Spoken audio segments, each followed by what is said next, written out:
vamos a ligar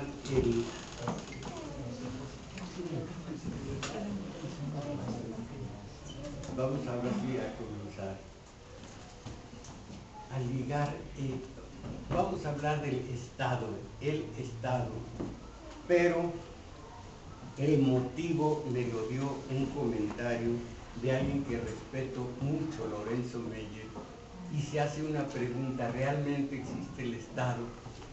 Y eso me llevó primero a reflexionar acerca de lo que dice él, y luego un par de tesis cortísimas de lo que es el Estado, luego el Estado en cómo fue creándose el Estado en México a partir de 1821, cuando nos liberamos de España, y por último, y eso es lo importante, créanme, un estudio de un teórico de primera que además estuvo en cárceles, uno de los que no lograron cooptar los del poder político, no lo pudieron cooptar y sobrevivió, porque difícilmente sobrevivía uno de estos cuando se rehusaba a la famosa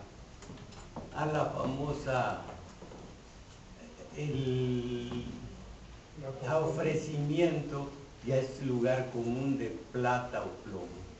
Entonces es muy interesante la verdadera teoría de lo que es el Estado en México, a partir de Echeverría, precisamente porque después del 68 vino un reacomodo de fuerzas, y como no había en el ejército y en el gobierno en general credibilidad, ahí es donde entran los cooptados, y son esos cooptados de hoy de Nueva Izquierda, o de Foro Nuevo Sol de Amalia García, que también es de los mismos, y de Jorge,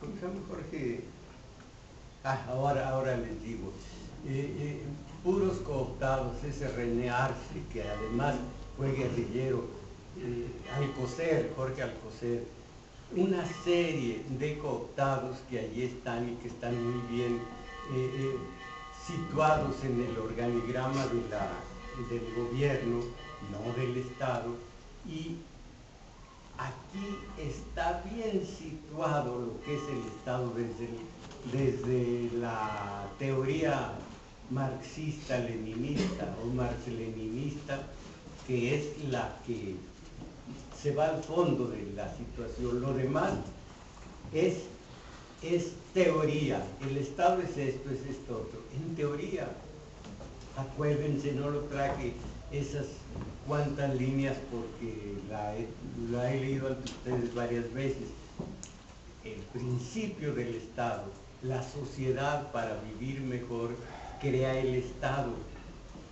Después el Estado se va engrandeciendo, se va volviendo poderoso y va desplazando a las masas, de modo tal que se come toda la carne, y ese hueso que es el Estado queda como dueño de toda la situación, y las masas no tienen ya más papel que el exigir, el renegar y el exigir que el Estado les conceda, cuando el Estado no es precisamente el que concede nada de lo que piden estos de las marchas y demás.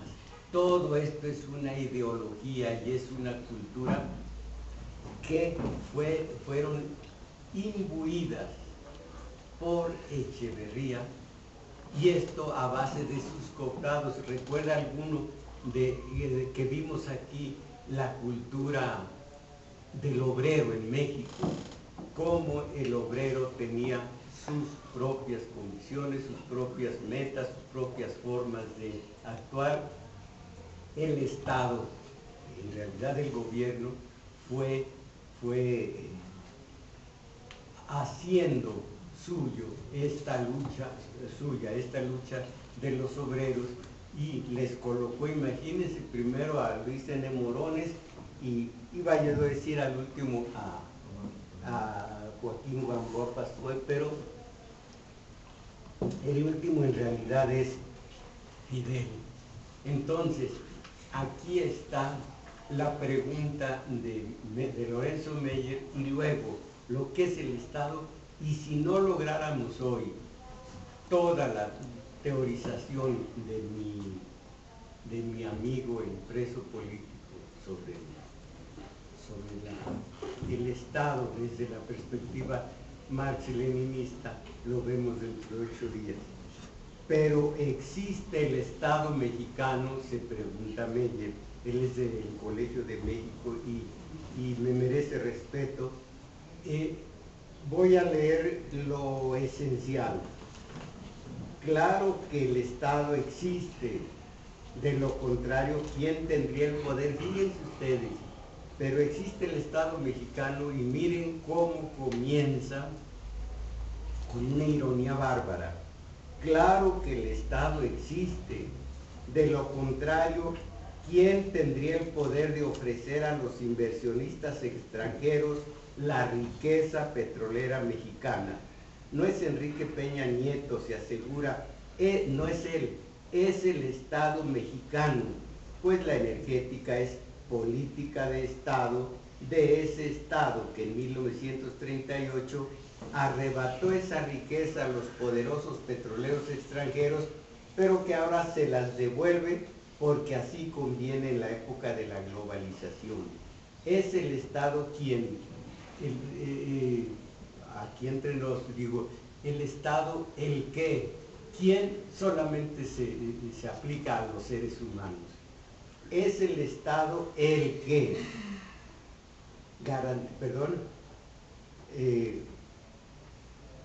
es el Estado el que garantiza el sistema de gobierno que tenemos y el que provee el marco para el juego del mercado. Finalmente, el Estado hace lo que hace porque se supone que él encarna el interés general.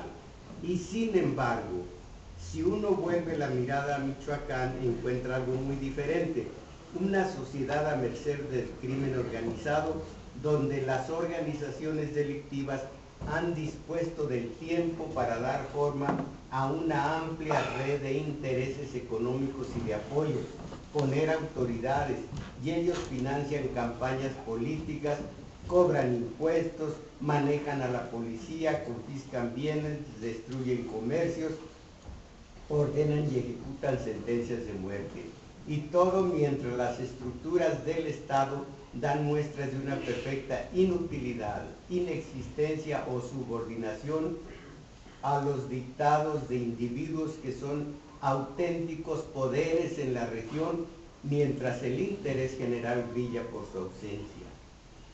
En la Tierra Caliente y en otros lugares, eso del monopolio de la violencia legítima como definición del Estado es una idea hueca.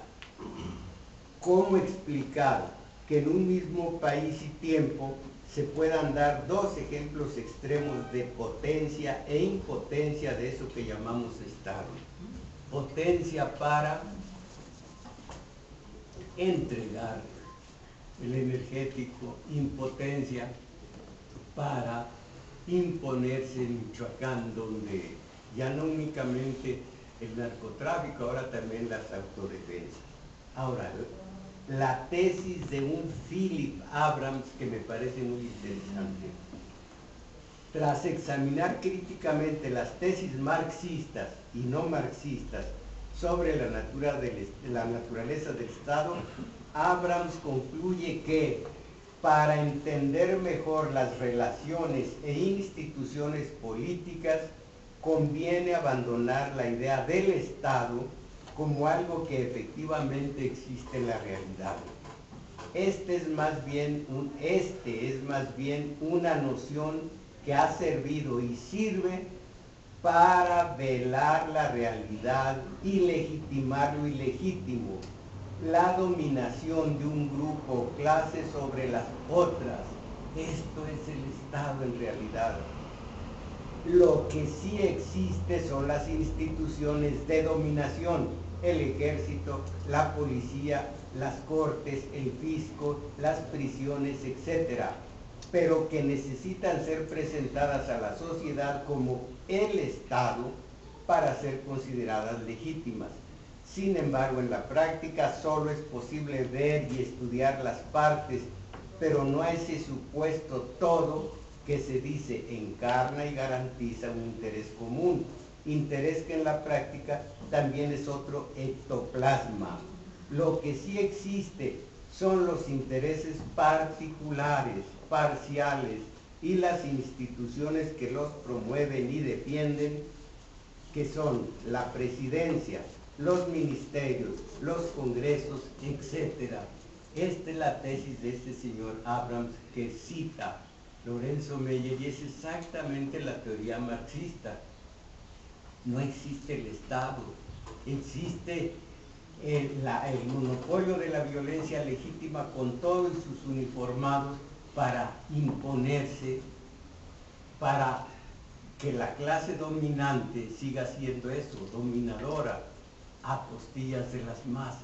El Estado, la palabra legitima todo, y aquí también en el estudio de este hombre está democracia, Estado y algunas mentiras más. El final del artículo de Meyer: desde esta perspectiva, lo que hay detrás de la reprivatización de la gran riqueza petrolera, por ejemplo, es el ejercicio descarnado del poder de la nueva oligarquía mexicana. Esta es la realidad, que el Estado está haciendo, y el Estado, al decir que es el Estado, todo está legitimado. No. Este Abrams, que no conozco, se está basando en la teoría marxista. Desde esta perspectiva, lo que hay detrás de la reprivatización de la gran riqueza petrolera, por ejemplo, es el ejercicio descarnado del poder de la nueva oligarquía mexicana, con formas y razones muy similares a como lo hizo la oligarquía porfirista, que se benefició de la aceptación casi general de la idea de que en México se vivía bajo la sombra de un Estado fuerte. Sin embargo, cuando en 1910 un puñado de mexicanos resueltos dejaron de creer en esa omnipotencia, en unos cuantos meses el régimen se vino abajo. Como a los intereses de hoy controlan el entramado institucional del poder, como a los intereses que hoy controlan el entramado institucional del poder, no les interesó ni les afectó gran cosa que en Michoacán o en otras regiones se formaran estructuras ilegales de poder, ni que éstas corrompieran sistemáticamente a las autoridades locales, como lo hacen los grandes poderes fácticos con la cúpula del poder. El supuesto imperio del Estado simplemente no existió.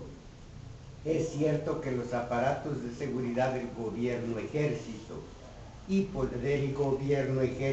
policía crecieron en el proceso. Ciertos empresarios y funcionarios hicieron buenos negocios, pero el resultado fue una guerra que no se ganó.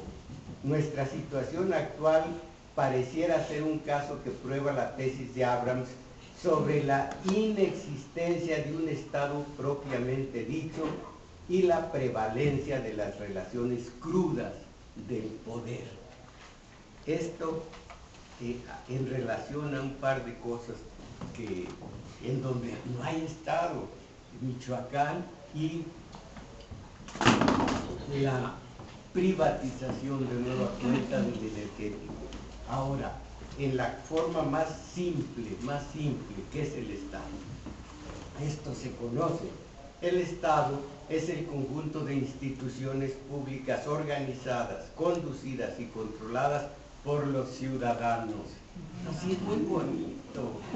El Estado es porque como va a votar el ciudadano cada 3 años, el Estado es un conjunto de instituciones públicas organizadas, conducidas y controladas por los ciudadanos que pertenecen a una misma comunidad política con la finalidad de administrar sus asuntos públicos.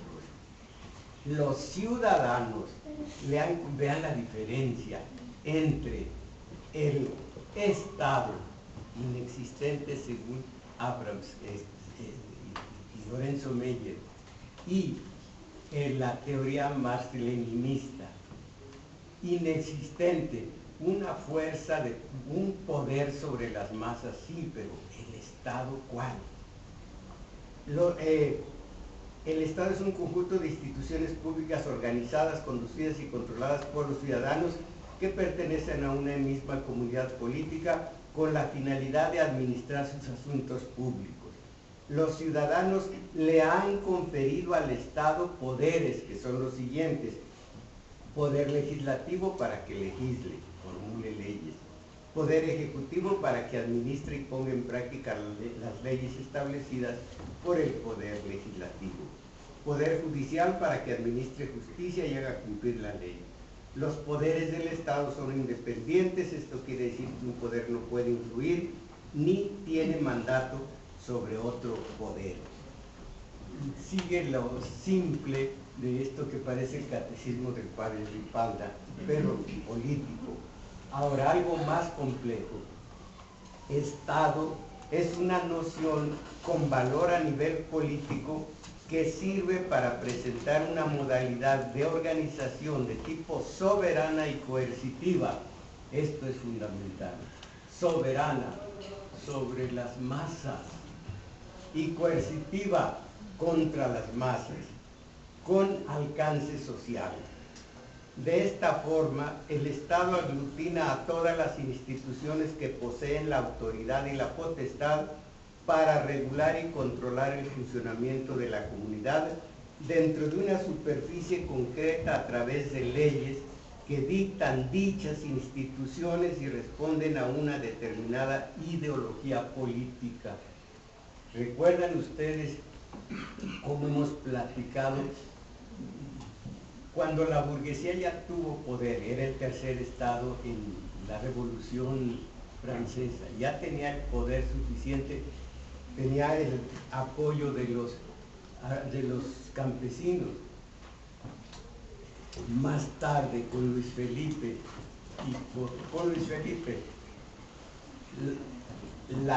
los burgueses de clase media dejaron a los campesinos, se unieron a la clase alta de la burguesía y fue un poder tremendo como lo es ahora esa burguesía liberal. Entonces, es coercitiva, aglutina y dicta las leyes. En la Revolución Francesa dictaron las leyes. Ellos, los burgueses, se protegieron con las leyes y en perjuicio de las masas sociales, y después, con la síntesis de esta Revolución Francesa, dijeron igualdad, igualdad ante la ley. Y así dicen ahora en el Estado, igualdad ante la ley. ¿Quién formuló la ley? El legislativo. ¿Nos representa o representa el poder?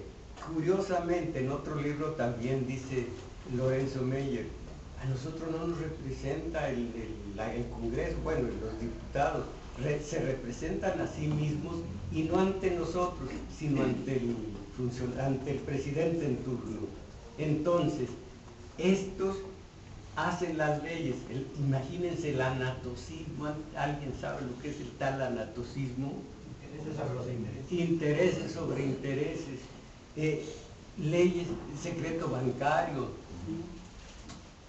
leyes a su favor, pero que en cuanto las redactan, en cuanto las promueven, dicen, ante la ley todos somos iguales.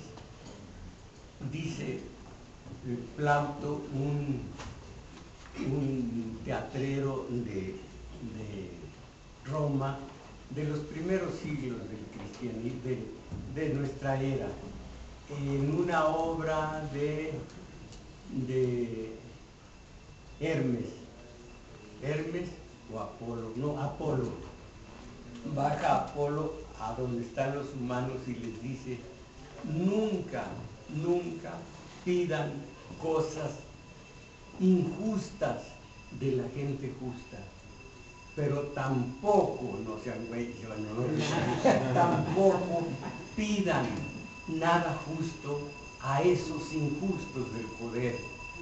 En donde quiera ven los rastros del Estado, en donde quiera, y cuando yo digo Estado, las campanas a voleo, son las campanas que merece el Estado. Entonces, nunca pidas acciones injustas a los justos, pero menos algo justo a los injustos del poder. No sé si Apolo o Hermes, no me acuerdo, pero eso es lo de menos. Baja del cielo, baja del Olimpo y se le ve el calabrote. Bueno, entonces, aquí está. A través de leyes que dictan dichas instituciones y responden a una determinada ideología política. Ya vimos aquí el embuste de las ideologías. Es importante aclarar que los conceptos de Estado y gobierno no se consideran sinónimos. Los gobernantes son aquellos que por un tiempo determinado desempeñan funciones en las instituciones que forman parte del Estado, esto es obvio. Además, hay que diferenciar el término Estado de la idea de nación. Hay naciones sin Estado, estados sin naciones.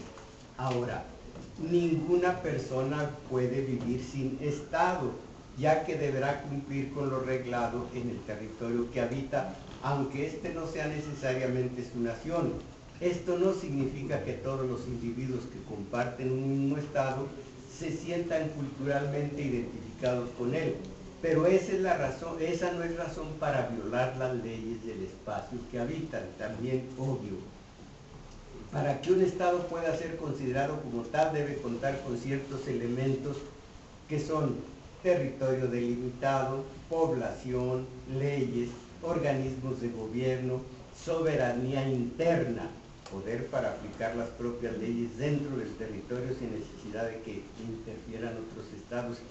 Soberanía interna se ha resquebrajado mucho en Michoacán. Y soberanía externa, convocar a sus pobladores cuando existe un ataque exterior a fin de defender su territorio. Soberanía externa, eso sí tenemos muy claramente delimitado y sí tenemos soberanía frente a Estados Unidos. Mucha soberanía. Esto me lo dijo Peña. El Estado puede ser definido como una organización respaldada por el denominado monopolio de la violencia legítima. Por eso está integrada por organismos poderosos como lo son las Fuerzas Armadas, la policía y los tribunales, ya que él se encarga, entre otras cosas, de garantizar las funciones y obligaciones de gobierno, defensa, seguridad y justicia en un espacio específico. Hablar de Estado de Derecho, asimismo, es describir a un sistema en el cual su organización gira en torno a la división de poderes, legislativo, ejecutivo y judicial, Estado de Derecho, pero también en otras tesis, un Estado de Derecho, para que lo sea, precisa que la máxima autoridad, el imperio máximo, sea el de la ley, Estado de Derecho, porque la ley está por encima de todo, la cumplimos y la hacemos cumplir, dicen los, al tomar posesión de su cargo, ya saben ustedes, el presidente del país. Hoy en día el concepto que más se acepta para esta acepción de la palabra es el de Estado-Nación. Se trata de un tipo de organización donde el Estado posee el monopolio absoluto de la fuerza dentro del territorio, siempre y cuando sus objetivos sean de integración y homogeneización de la población.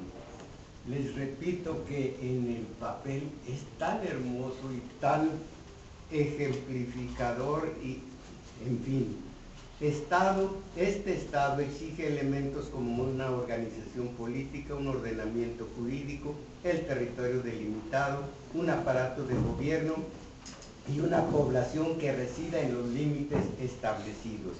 Esto es una forma de decir que en la antiquísima definición de Estado es población, territorio y gobierno, en ese orden. Población, territorio y gobierno. Es la antigua definición.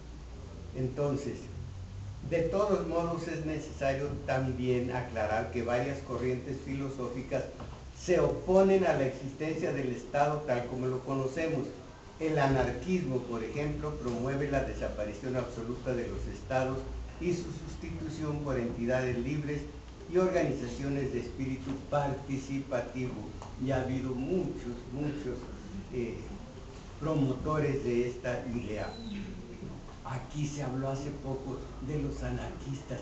Ni ellos ni los que los nombran anarquistas saben realmente de qué se trata, porque todos tienen menos ser anarquistas. Se trata de una tesis muy importante. No es simplemente decir muere el Estado. El Estado es la forma en la que se organiza la sociedad para poder funcionar mejor. Es la unión de nuestra población, las instituciones públicas y nuestra cultura. La Constitución establece dentro de los fines esenciales del Estado servir a la comunidad, promover la prosperidad, garantizar los derechos y deberes de los ciudadanos, facilitar la participación del pueblo en los asuntos de la nación, y ni siquiera las figuras de plebiscito, referéndum y mandato revocatorio se han podido incorporar a la Carta Magna. Entonces, facilitar la participación del pueblo en los asuntos de la nación, defender la independencia y la integridad territorial y asegurar la convivencia pacífica, así como un orden justo, entre otros. Para que el Estado pueda alcanzar estos fines y logre cumplir con las funciones que le corresponden, se han creado 3 ramas de poder público, ya lo sabemos: legislativo, ejecutivo y judicial. Están integradas por diversos órganos con funciones diferentes, pero que siempre deben coordinarse y colaborarse para poder trabajar mejor y lograr dichos fines. Simple esta serie de definiciones del Estado. Ahora, la formación del Estado en nuestro país, esto ya es más sólido, más ilustrativo, cómo fue naciendo y consolidándose el Estado. Vamos a decir el Estado a la manera tradicional, porque ya veremos que según el análisis del compañero marxista y lo de Abrams que cita Meyer, ¿cuál y en dónde está el Estado que no sea esa fuerza coercitiva para mantener la hegemonía de la clase dominante, las clases dominantes, contra las masas sociales?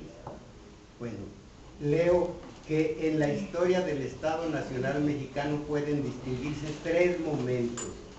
Ya los hemos estudiado aquí. Uno que va de la consumación de la independencia política de España. ¿Cuándo fue? 1821. Dígalo. 1821. A la revolución de Ayutla. ¿Cuándo fue? 1854. 54, 55, porque duró un año todavía en el poder de Santana, comiéndose los dineros de, ¿se acuerdan de qué? La mesilla. De la venta de la mesilla, exactamente. Entonces, la revolución de Ayutla, 1854. Este es uno, de la independencia a Ayutla, uno de los momentos para formar el Estado. Por otro que parte de la revolución liberal. ¿De cuándo a cuándo fue la liberal? 1857 al 67. Al 67. 1858, 57, 58, porque ahí empezó con... ¿Quién fue el de la Carta Magna? ¿Se acuerdan? Que luego se dio un golpe de Estado. Y iba descuidado y fuerte el paso del Estado. ¿Quién influyó en Comunfort directamente? No se me enojen. ¿Cómo de que su madre? Mi madre que está en el cielo, que está en el cielo. Mi madre arañó purgatorio, pero por unas décimas. Bueno, entonces, bien, la revolución de Ayutla, de la revolución liberal 1856-1867, y se extiende hasta los inicios del siglo actual, 1914. ¿Qué hechos históricos de importancia recuerdan en el 14? La Convención de Aguascalientes. La Convención de Aguascalientes y la caída en Celaya De Villa. No. Fíjense, sí, de Villa. Fíjense, me adelanto para que veamos la desgracia. Yo la he estudiado mucho y me ha dolido, créanme, que la historia se haya escrito de esa manera. Me adelanto. Como bien se sabe, fíjense ustedes, el ejército federal fue derrotado y desmantelado, pero el movimiento revolucionario se escindió en dos principales corrientes que lo conformaban: la que pugnaba por las reformas políticas, el constitucionalismo, el de Venustiano Carranza; la que pugnaba por las reformas políticas, el constitucionalismo, y la que luchaba por las reformas económicas y sociales, el convencionalismo. Es un secreto a voces que la victoria del ejército constitucionalista fue algo más que el fruto del azar o de una inteligente estrategia militar. ¿Por qué el constitucionalismo le ganó a los convencionistas de Aguascalientes? Aquí lo hemos estudiado. Por los obreros, ¿no? Los obreros y los campesinos. Y además porque sabían teoría política, ¿no? Villa y Zapata no tenían vanguardia. Los convencionalistas, los constitucionalistas tenían polemistas de pro como el propio Obregón y barrieron con ellos porque no tenían teoría política. Entonces fue su primer presidente, ¿se acuerda alguien cómo se llamó? Roque González. Gente, tuvo tres, pero el tercero se planteó esta pregunta: ¿cómo se llama el tercero? Con la palabra, espérenme, bueno, gente muy menor en la historia, dijo: pero si yo de qué soy presidente si nadie me hace caso. Bueno, estoy tratando con Claudia. No, tiene el nombre de un coplista de Veracruz.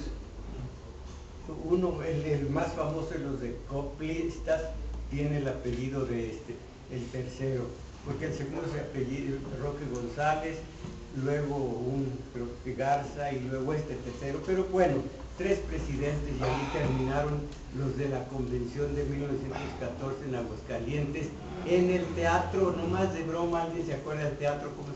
¿Qué teatro era? Yo fui a las matinés allí y me sentía Villa y en ratitos Zapata y traía yo mi celular a la mano. Era el Teatro Morelos, que yo sí fui varias veces a la matiné, unas matinés de altura, porque siempre iba a Gallola, muy pobre, a ver Frankenstein, a ver el monstruo de la Laguna Negra, a ver la momia. Salía de ahí hasta húmedo de la nariz porque lloraba. Sí. Entonces, aquí está el primero de los momentos hasta la revolución de Ayutla, el segundo hasta 1914 y el tercer momento entre 1915 y 38 hasta el actual. Acuérdense de el 38, Peña lo tiene muy presente, ¿se acuerdan ustedes de en qué consistió? La expropiación petrolera La expropiación y de allí en adelante. 3 momentos que propiciaron la formación del Estado. Ahora, el primer momento corresponde a una fase formativa comúnmente conocida con el nombre de periodo de la anarquía. En estos años existe un Estado nacional incipiente, pues carece de la autoridad efectiva sobre la población y el territorio, y se haya contenido por una multiplicidad de poderes locales y estamentales cuya autonomía es el signo de la debilidad del poder central. Esto mismo ocurrió con Calles. Plutarco Elías Calles vio que el centro no tenía el suficiente poder y todos los caciques eran los dueños de su territorio, y fue cuando hizo el Partido Nacional Revolucionario, le dio resultado, a nosotros no. Entonces, aquí está, carece de autoridad efectiva sobre población y territorio. Todo era poderes locales y estamentales. ¿Alguien sabe lo que es un poder estamental? Estado, ¿no? ¿Eh? En el Estado, ¿no? No. Por capas sociales, ¿no? Capas sociales. Sí, todas estos grupos, castas es algo semejante, pero no es lo mismo, que tienen una misma ideología, un mismo nivel económico, es un estamento, es una especie de una logia, de una mafia. Entonces, tanto los caciques como los terratenientes, los ricos, el clero, eran estamentos distintos que no obedecían al centro. El centro estaba totalmente debilitado. ¿Alguien se acuerda en qué época el centro fue fundamental con las 7 leyes? Santana, los conservadores. ¿Santana en qué época? 1840. No, 36, porque se fue contra las reformas de Gómez Farías. Llega en el 33 Gómez Farías, llega hasta el 34, entonces Revolución y Fueros, que es Religión y Fueros, que es lo de siempre, entra de nueva cuenta Santana y los conservadores, él que antes había estado a favor de las reformas de Gómez Farías, él y los conservadores lanzan aquellas 7 leyes que reducen a los estados al papel de, ¿alguien se acuerda?, departamentos, con jefes de departamento en lugar de gobernadores, y todo era el centro el que ponía y quitaba. Era el centralismo absoluto, un centralismo que después, ya en el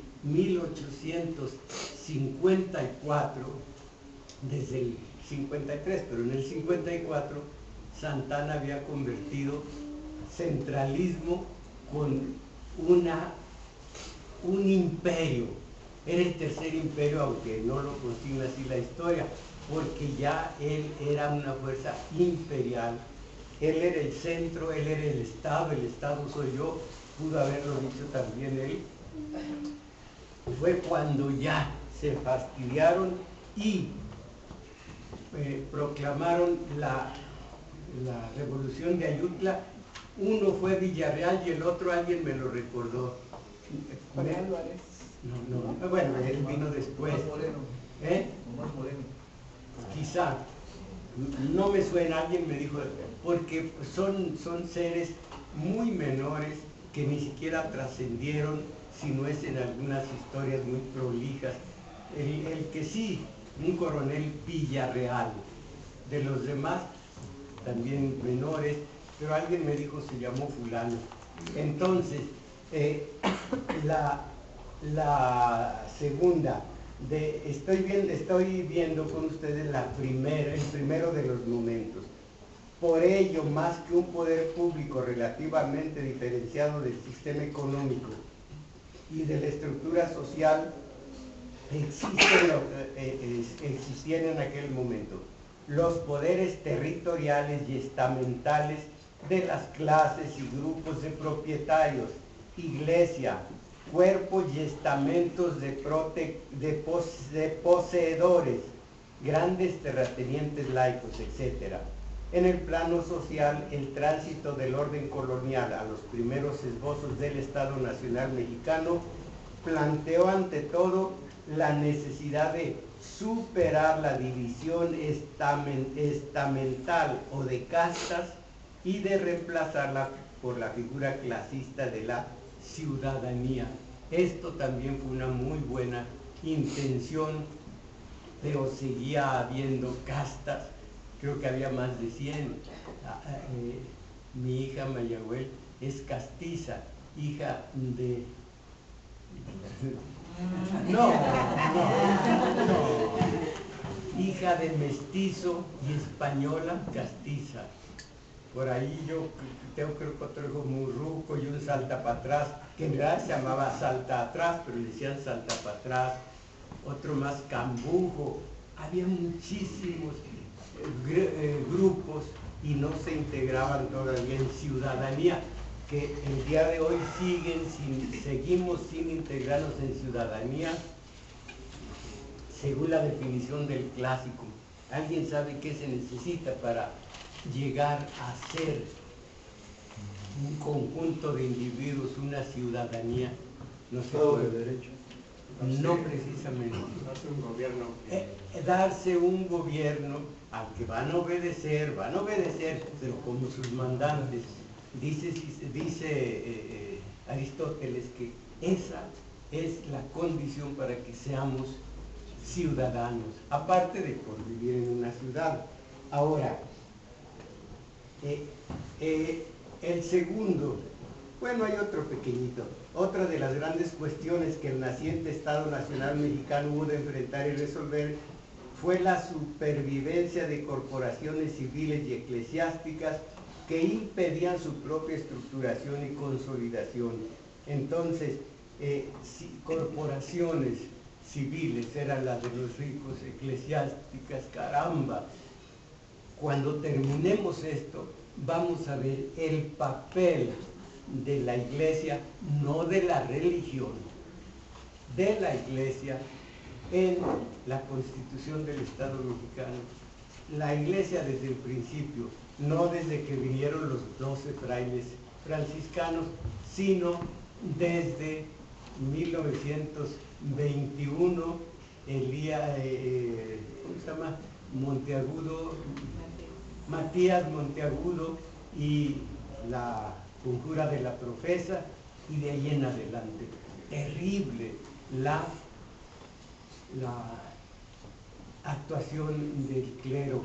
Yo estoy viendo ahora lo que es la Carta Magna del 17 y caramba, en las discusiones de Querétaro, sobre todo Francisco J. Mújica y varios más, nos consideramos enemigos jurados de un clero que por sus acciones son, y en ratos ya se desmandan, que vampiros y que son Germán Robles y que pero ¿cómo están en contra del clero por sus acciones? Todo esto lo vamos a ver no desde la Carta Magna, que eso es otra cosa, sino una historia del clero desde que ese hizo, promulgó, llegó a ser la independencia de México, para que todo, cambiar todo para que todo siga igual, dice mi tocayo, el conde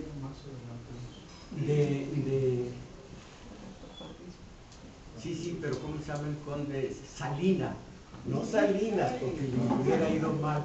El conde Salinas se lo dice a su sobrino, un coronel realista, digamos, del gobierno, y dicen con un cinismo, dice el coronel, sí, para que todo cambie en Sicilia, y dice el tío, que todo cambie para que todo siga igual. Ese es el gatopardismo famoso. Entonces, ahora, finalmente, el programa, en consecuencia, desde el 24 ciertos gobiernos del Estado, estos gobiernos bajaron mucho el poder del clero para que se fuera integrando la sociedad como eso de ciudadanos. La caída de la dictadura de Santana y la restauración de la República Federal en el 55 despejaron la vía para la continuación de la reforma. Es un momento y el otro.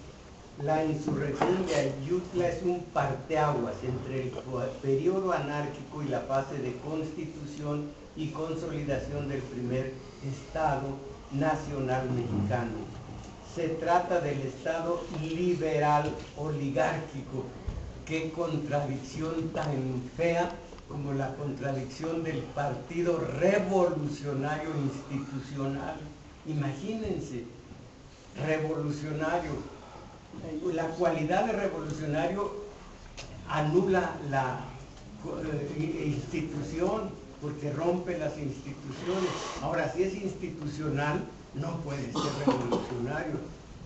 Así aquí, un Estado liberal, oligárquico, son términos que se dice antitéticos, pero en la realidad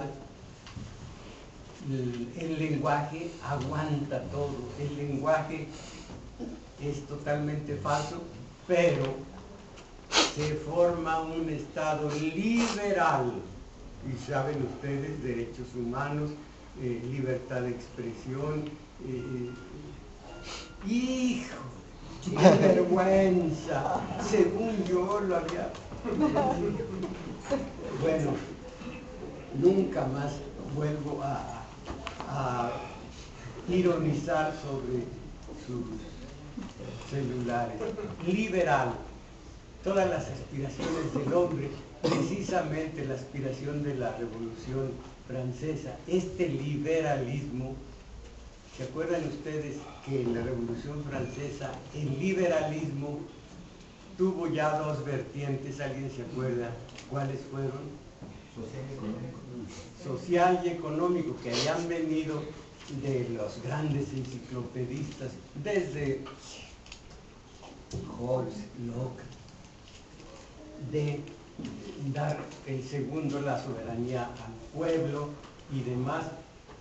Entonces, esto se plasmó, lo último, lo más reciente, en 1948, Declaración Universal de los Derechos del Hombre, liberal, nada más que liberal económico en materia ya práctica, oligárquica, liberal oligárquica. El Estado, se trata del Estado liberal oligárquico surgido de la Reforma, que se simboliza en el triunfo de las sociedades civiles sobre los cuerpos privilegiados heredados de la colonia. pero el nombre genérico de sociedad no representa otra cosa que los intereses de una determinada clase social en ascenso, la burguesía. Ahorita vamos a ver que es una burguesía distinta a aquella. Esta burguesía, aquí está, esta burguesía no debe ser confundida con su congénere europea, por más que se le asemeje, pues aunque pretendía fundarse en la industria, su fuerza provenía de la tierra, el comercio y la especulación. Esa es la diferencia entre aquella burguesía que nace y se esfuerza y se vuelve poderosa con la revolución industrial. Y acá no es revolución industrial, sino de la tierra, del comercio y de la especulación. Por un lado, en el plano de las relaciones jurídico-políticas era liberal. Esto ya lo sabemos lo que es. Sancionaba la igualdad legal y política de los ciudadanos, libertad de pensamiento y de cultos, concebía al individuo como el principio rector de la sociedad, asimismo como simple garante del Estado, como simple garante y promotor de los intereses de los particulares. Esta es una definición totalmente burguesa, porque los burgueses intentaron y lograron adelgazar el Estado de la Gran Bretaña para dejarlo nomás como árbitro entre los conflictos obrero-patronales, y aquí el Estado era todo, hasta que era primero, en esta época el Estado estaba adelgazado, pero llegó Alemania y llegaron estos que se rodearon, sobre todo Cárdenas, de industrias paraestatales, de tal manera que hasta bicicletas, chicles y sabe cuántas cosas hacía el Estado, y el Estado era todo. Vino Miguel de la Madrid y en el 1983, no en el 82, comenzó a privatizar. Después tenía detrás a Salinas en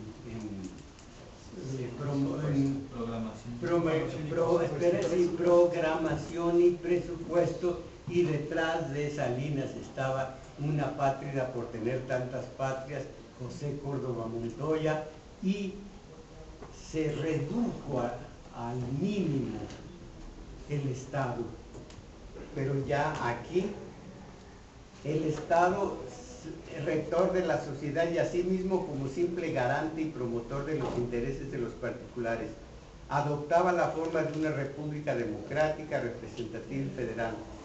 Se organizaba conforme a una división de poderes ejecutivo, legislativo, judicial, con predominio del Congreso de la Unión. Se proponía establecer el libre cambio en lo interno y en lo externo, y pugnaba además por eliminar las diferentes variantes del trabajo endeudado.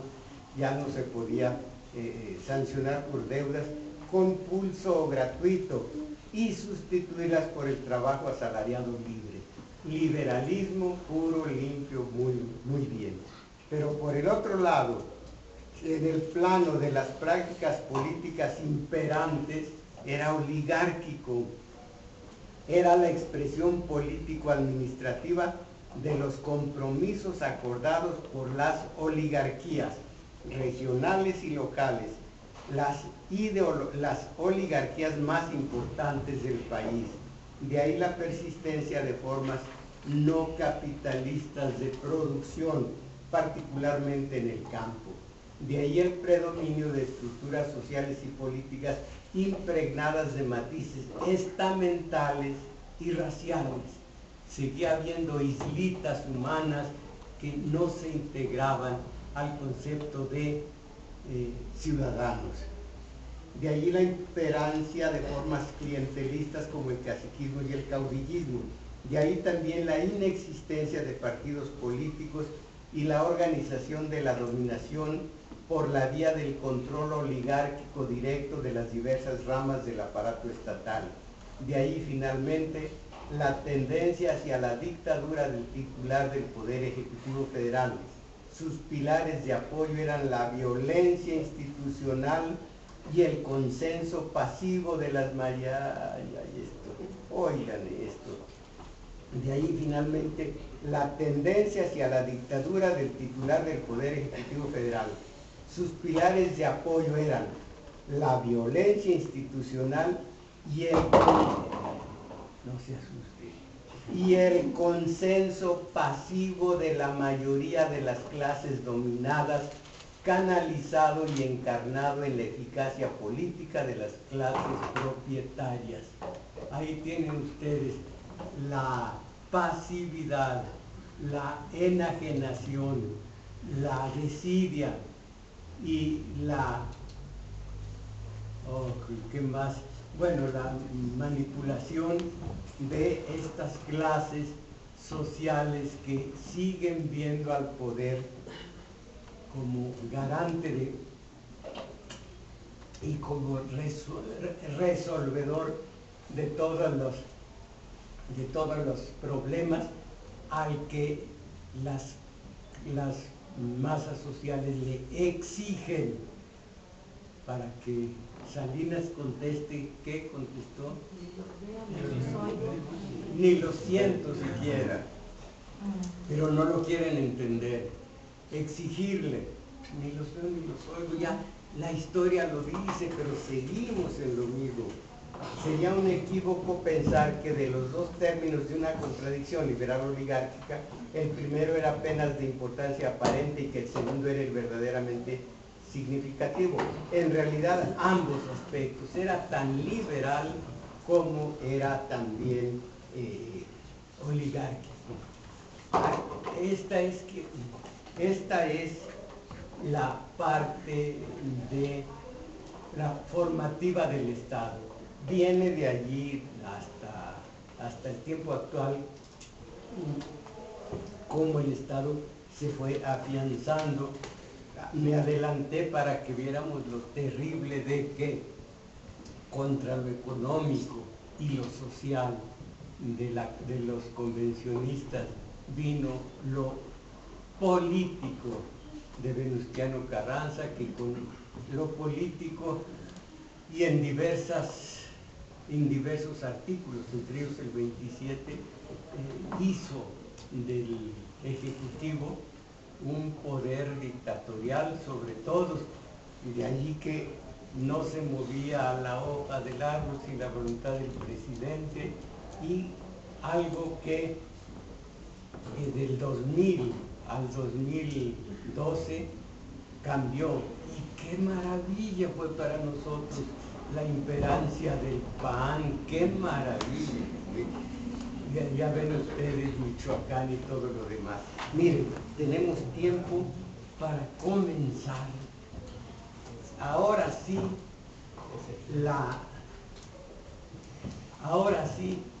la teorización que se ajusta perfectamente a la realidad objetiva de este país en esta época determinada. Yo le saqué la entrevista y entonces él fue hablando tal como aquí lo van a advertir. El Estado, ¿qué es el Estado? Bueno, tenemos que la concepción leninista del Estado, más bien la marxista-leninista, nos define al Estado como una forma de dominación de clases.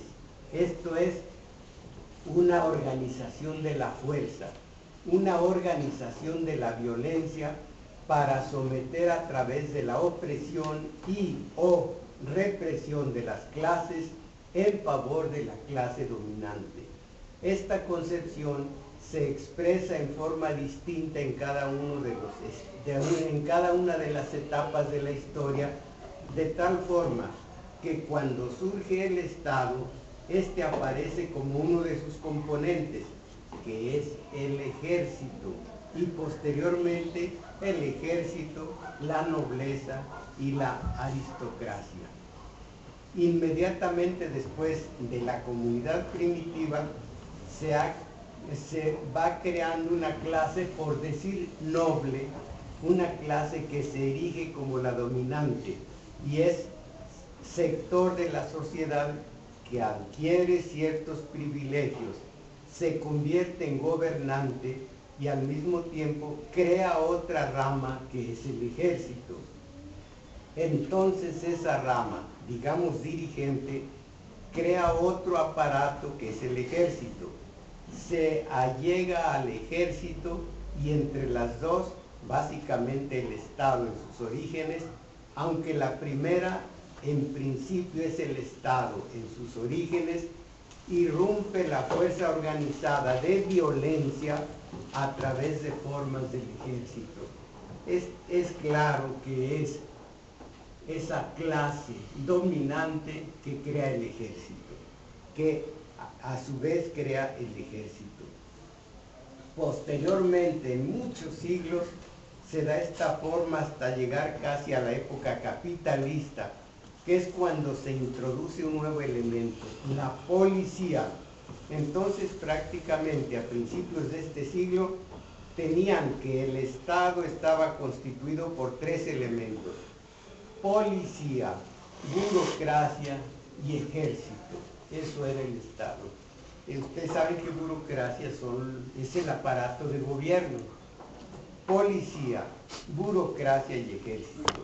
Bien, estos tres elementos, que son los que se dan a principios del siglo, son los que existen, no se quedan allí. Sin embargo, se dan como ejemplo de las partes constitutivas del Estado. Y al plantear estas cuestiones, vemos que el Estado surge, no tiene los tres elementos, sino que va desarrollándose, va evolucionando hasta adquirir estos tres, pero tampoco se queda en esos tres, sino posteriormente va acrecentando su poder, va buscando formas nuevas de cumplir con su función. Esta es la de someter al resto de las clases, organizando la violencia y sometiéndolas a través de la opresión y o represión. Bien, entonces la función del Estado es tener el estado de cosas, mantener la estructura social dominante. Esa es su función y por lo tanto la va a cumplir de diferentes formas.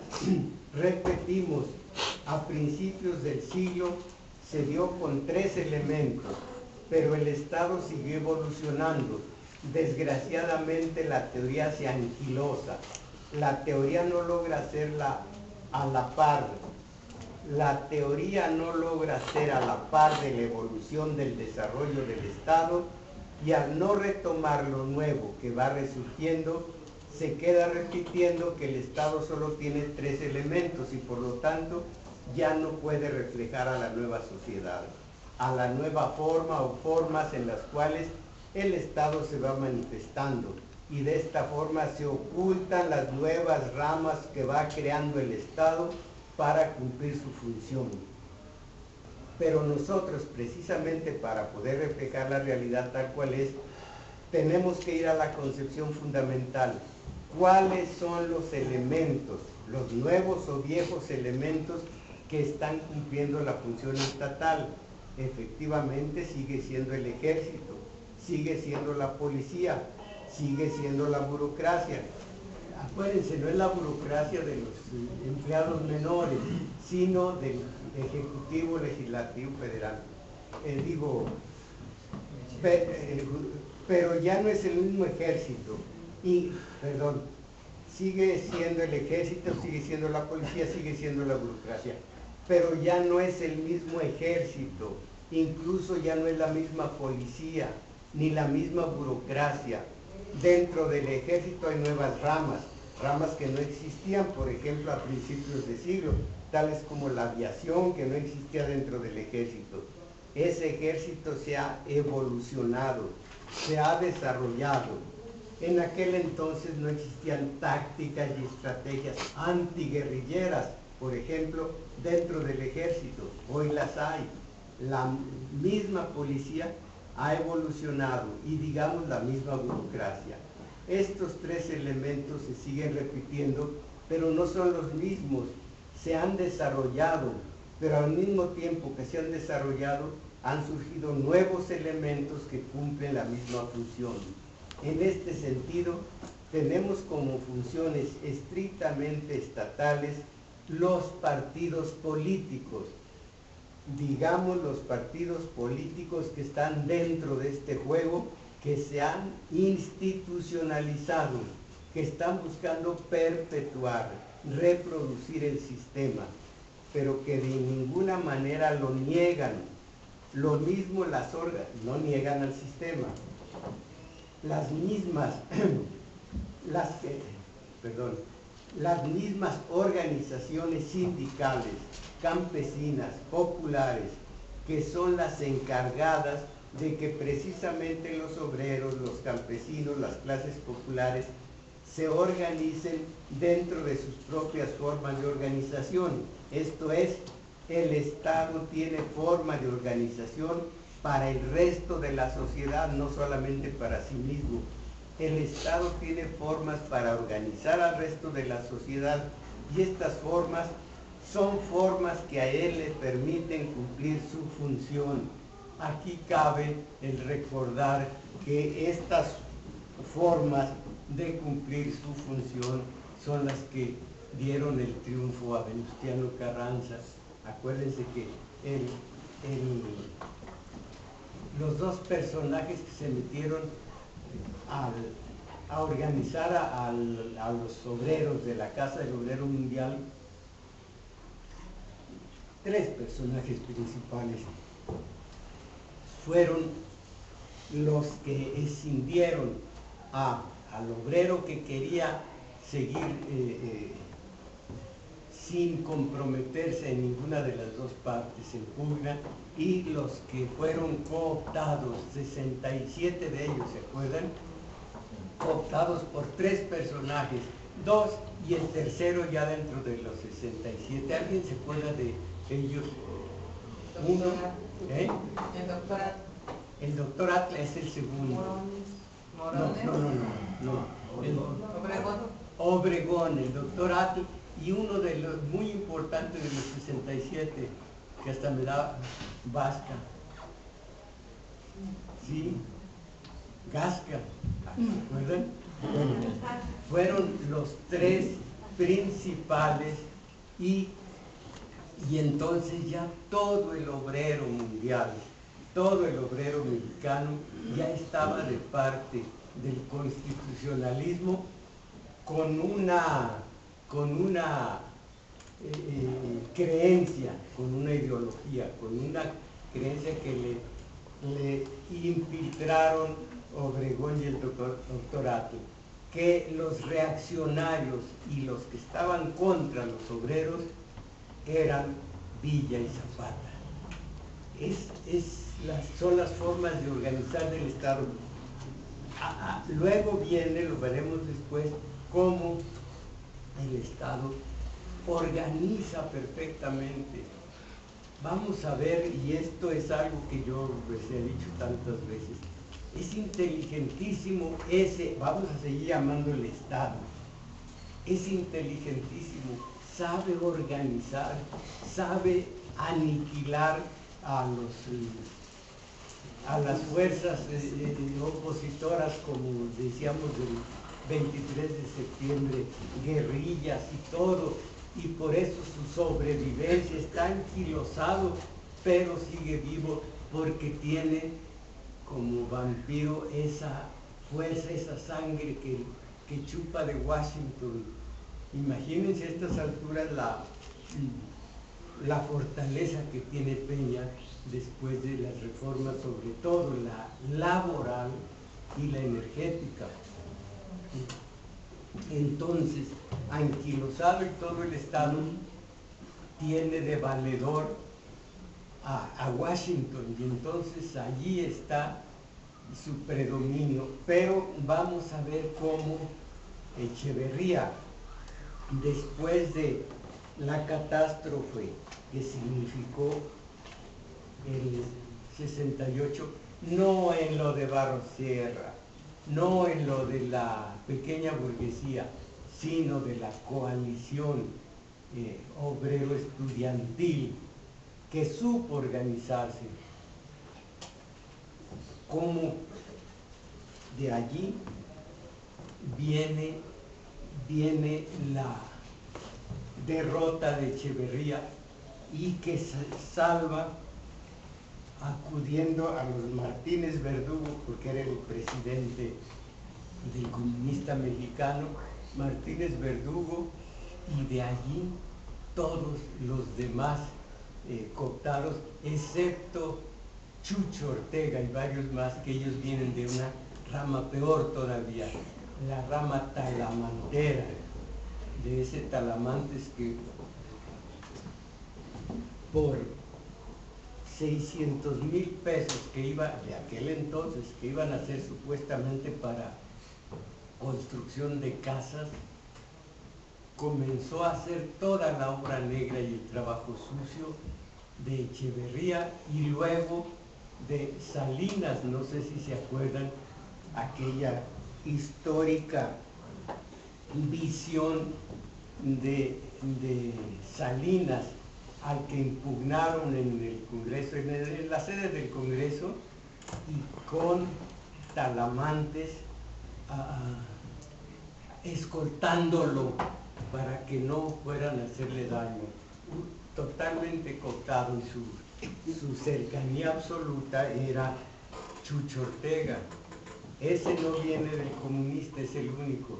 Bueno, es el único, junto con René Arce, con varios más, pero la mayoría son los que desmantelaron el comunista mexicano, donde estaban las izquierdas, aunque dogmáticas, y unas izquierdas que tenían la vista puesta en la Unión Soviética, y cuando la Unión Soviética no respondía, en la China de Mao.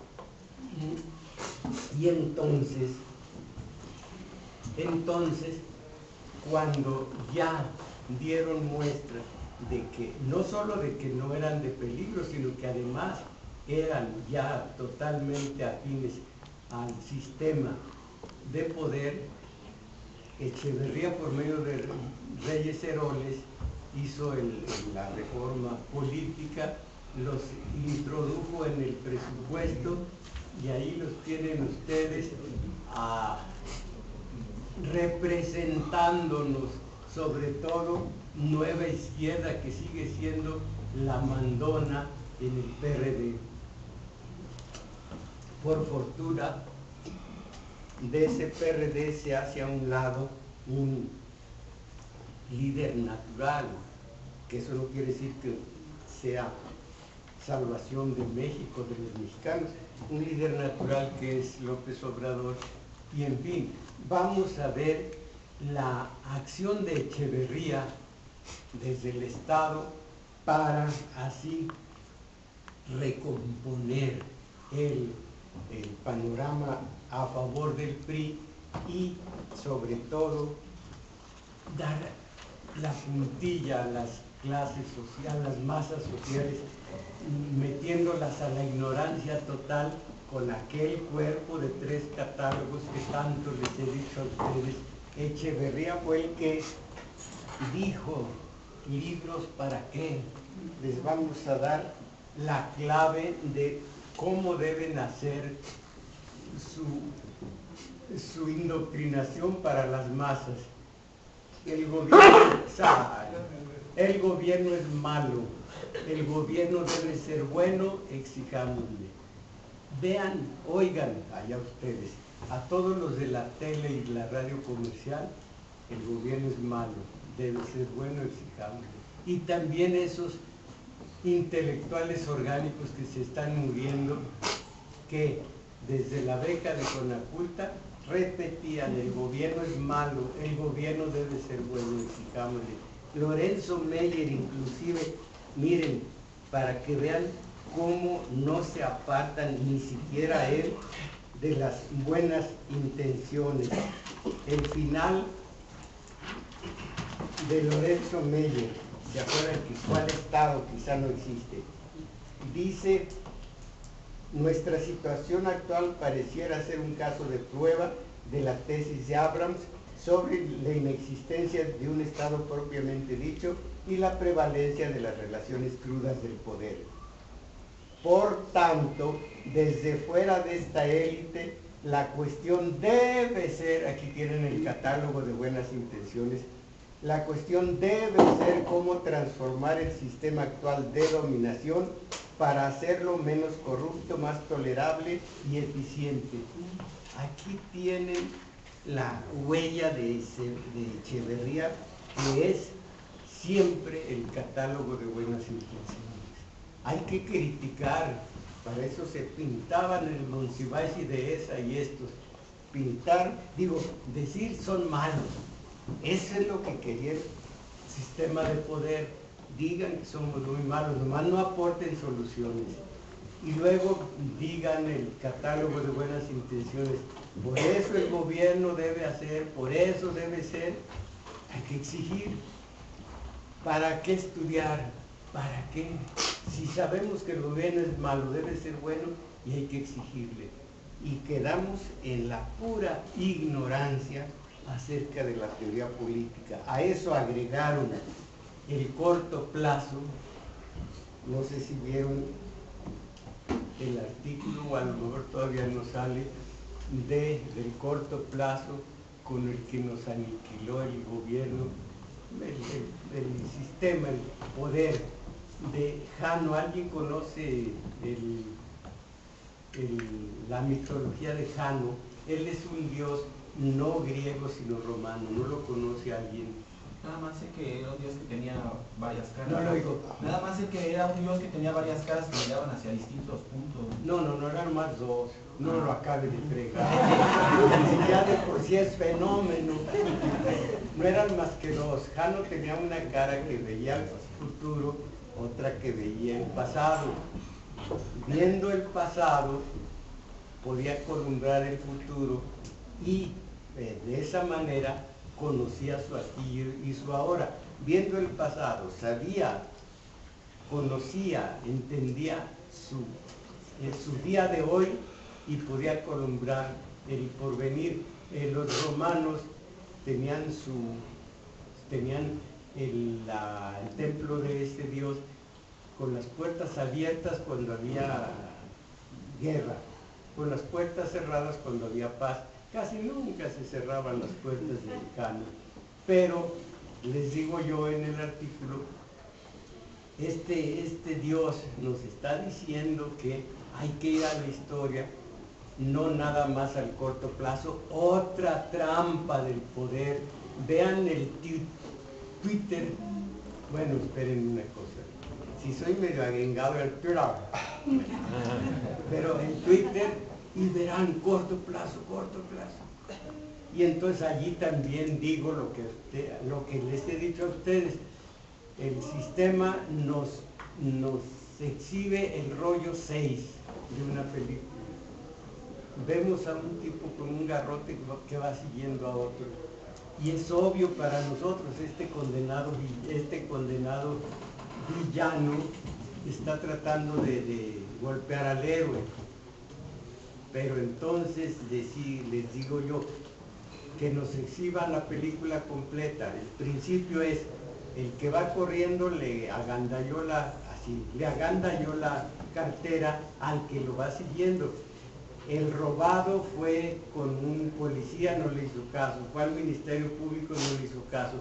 Ya que no pudo de otra manera, dijo, pues lo voy a recuperar yo, toma un garrote y se va detrás de él. Ahora sí entendemos la situación, pero con el puro corto plazo dimos la categoría de agresor a este y de agredido al otro, cosa que era mentira. Así nos tienen con el corto plazo, pura Peña va, Peña viene, hizo esto, Peña hizo esto, el diputado fulano, y no se sale de Michoacán, de las autodefensas y de ese corto plazo que nos mantiene ignorantes. Hay que ver la historia, hay que ver cómo comenzó aquí el Estado, hay que ver cómo, y esto ya lo veremos, Echeverría fue manipulando esta situación, sobre todo la de la ignorancia acerca de la teoría política. ¿Teoría política para qué? Si ya sabemos que El gobierno es malo, debe ser bueno, debe cumplir y hacer cumplir la ley. Hay que exigirle. Aquel Aguilera, Malta era su segundo, Manuel Aguilera, que fue Gómez, ¿no? Aguilera Gómez, perdón, sí, que fue jefe de gobierno hace 1000 años. Exíjanos, eso es derecho de ustedes, exigirnos, exijan. Y ese es el remedio que le dan a las masas sociales. Exijan, ahí tienen a los Sicilia, exigimos paz con justicia, salud, dignidad, felicidad, armonía y Dios o algo por el estilo. Ah, qué bonito. Exigiendo y repartiendo besos. De veras, como les digo, ya nos faltaron al respeto, ya nos tomaron la medida, nos vencen por nuestra pura ignorancia y por nuestra pura ignorancia nos convierten en colaboracionistas del enemigo histórico de nuestro cambio, porque pues no asimilan uno la teoría política. Ese sí uno es fregoncísimo en el corto plazo, sobre todo viendo la tele, oyendo la radio comercial, con esas formas de información que son las más sucias, las más radiactivas. Uno dice, no, si estoy bien informado, lo vi en la tele. Cara, no queda más que hacer nuestro deber a mediodía, irnos a comer. Gracias.